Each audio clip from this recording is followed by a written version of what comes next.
Selamat siang pemirsa, kembali lagi bersama saya Adit di Berita Terkini. Pemirsa, berita pertama datang dari pernyataan Kasatgas Penanganan COVID-19. Banyaknya pasien COVID-19 di Indonesia tidak serta-merta membuat seluruh masyarakat Indonesia percaya akan keberadaan virus ini. Berdasarkan pernyataan dari Kasatgas Penanganan COVID-19, Doni Monardo, sebanyak 17% masyarakat Indonesia masih tidak percaya dengan keberadaan virus COVID-19.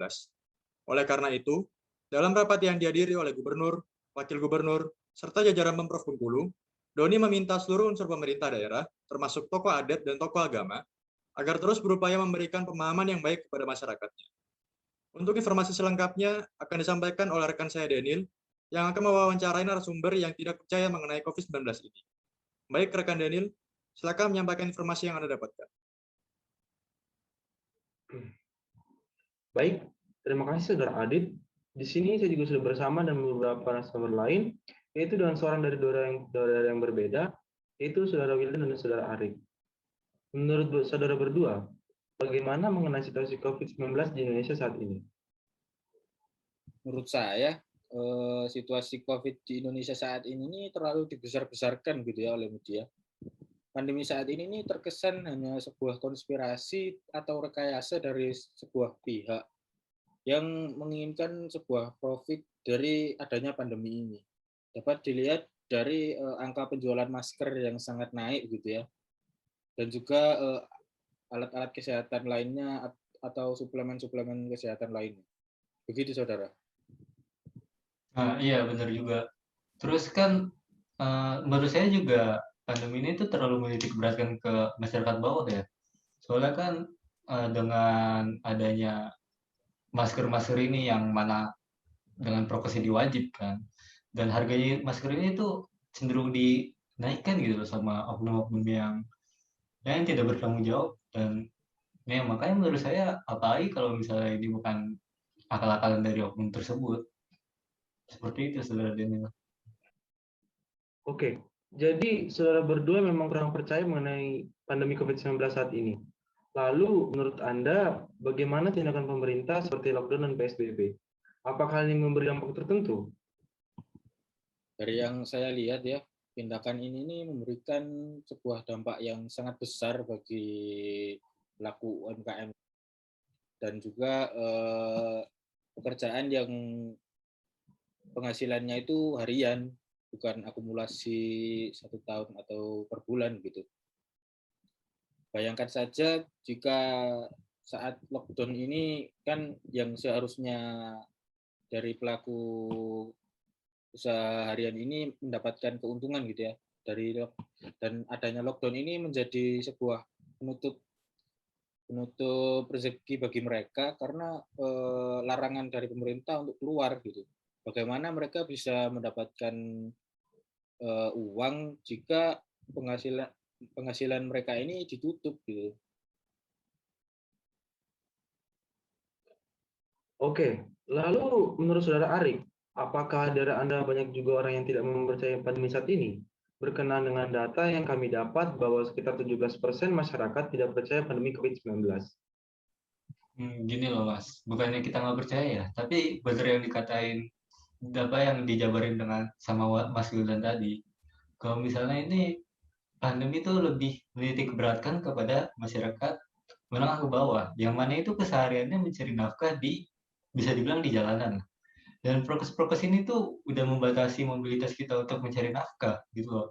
Dan sedangkan di samping itu oknum-oknum tinggi ini malah lebih diuntungkan dengan profit-profit seperti eh, tingginya penjualan masker, penjualan obat, penjualan alat-alat yang yang katanya untuk menyembuhkan penyakit COVID ini loh.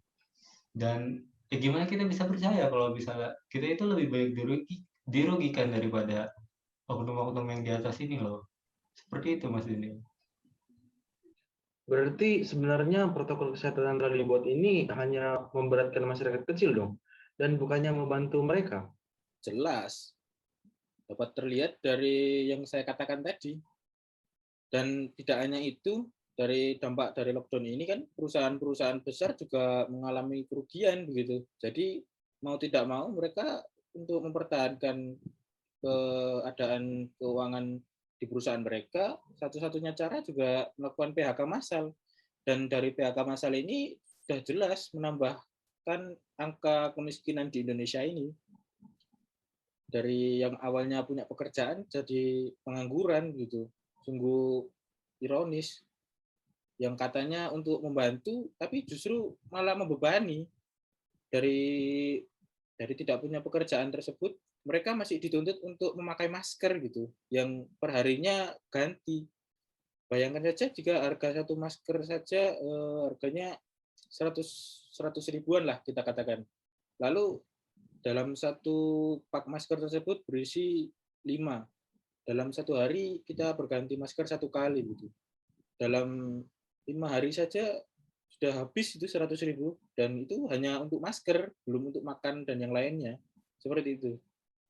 Ya, ditambah dari yang saya dengar sendiri dari tetangga saya itu, yang diindikasikan sebagai pasien COVID, itu tuh biaya yang dikeluarkan untuk mencapai indikasi sembuh itu gak sedikit. Dan ya menurut dia tuh, kan kita sembuh itu 1 minggu hingga 1 bulan kan.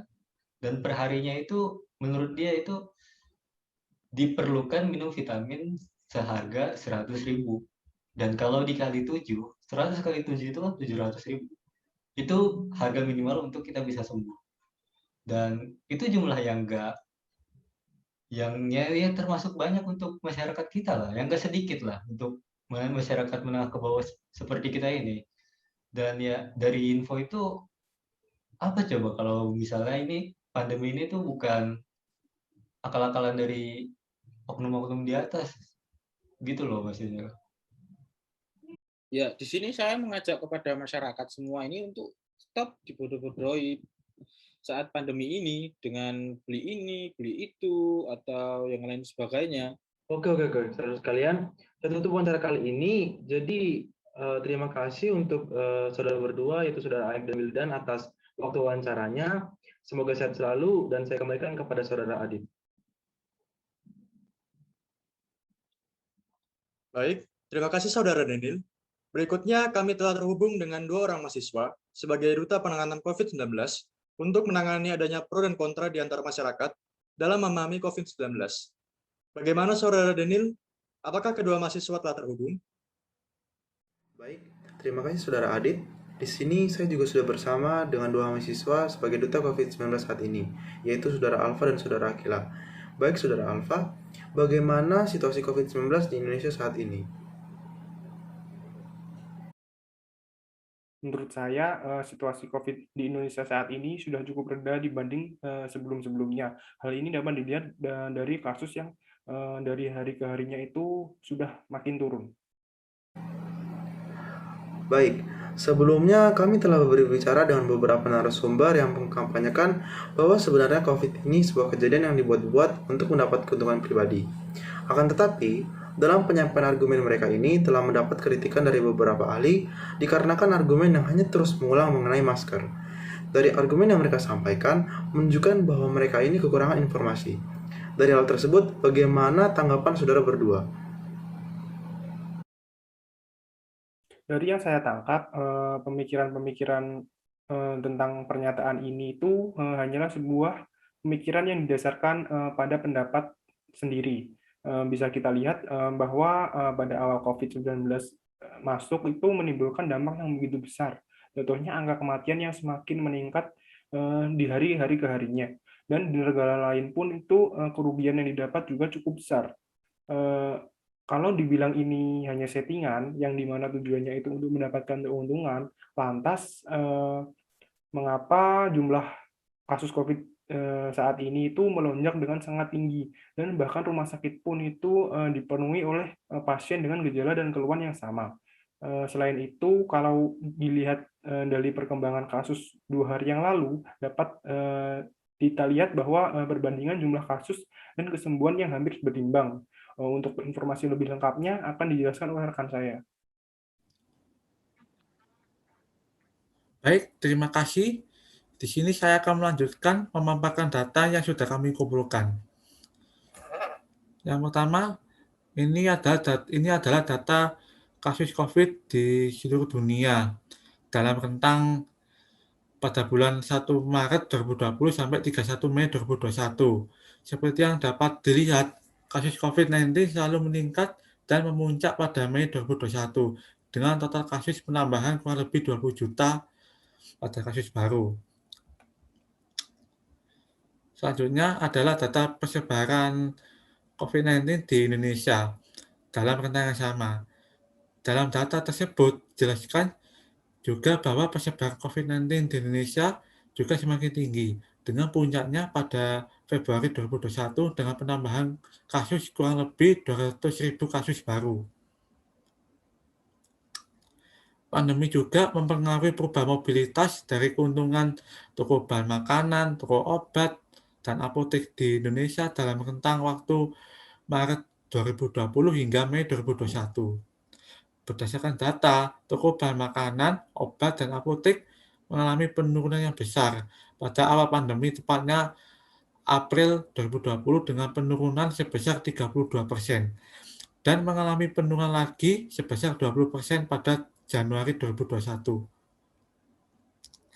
Walaupun begitu, dari total kasus sebanyak 2 jutaan dapat menyembuhkan 1,83 juta. Dengan kata lain, sekitar 90% dari kasus tersebut dapat disembuhkan.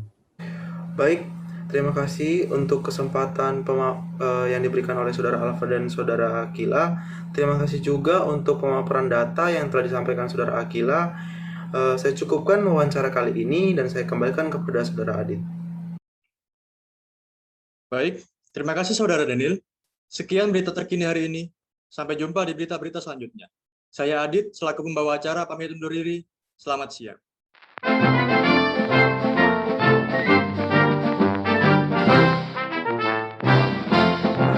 Udah. Dari hasil paparan berita di atas, dapat kita ambil kesimpulan bahwa kurangnya informasi mengenai kasus pandemi menyebabkan banyaknya masyarakat tidak percaya dengan kasus tersebut. Hal seperti ini dapat menyebabkan terjadi disintegrasi dalam masyarakat, yang bisa menyebabkan kekeruhan di kala pandemi ini. Integrasi bangsa merupakan hal penting yang harus kita jaga, agar terjalin sikap berkebangsaan yang harmonis. Maka dari itu, kita sebagai mahasiswa wajib untuk ikut serta dalam mengatasi permasalahan tersebut. Dengan membantu pemerintah dalam mengampanyekan pandemi, ikut serta dalam kegiatan kemanusiaan, dan membuat inovasi agar pandemi dapat terselesaikan.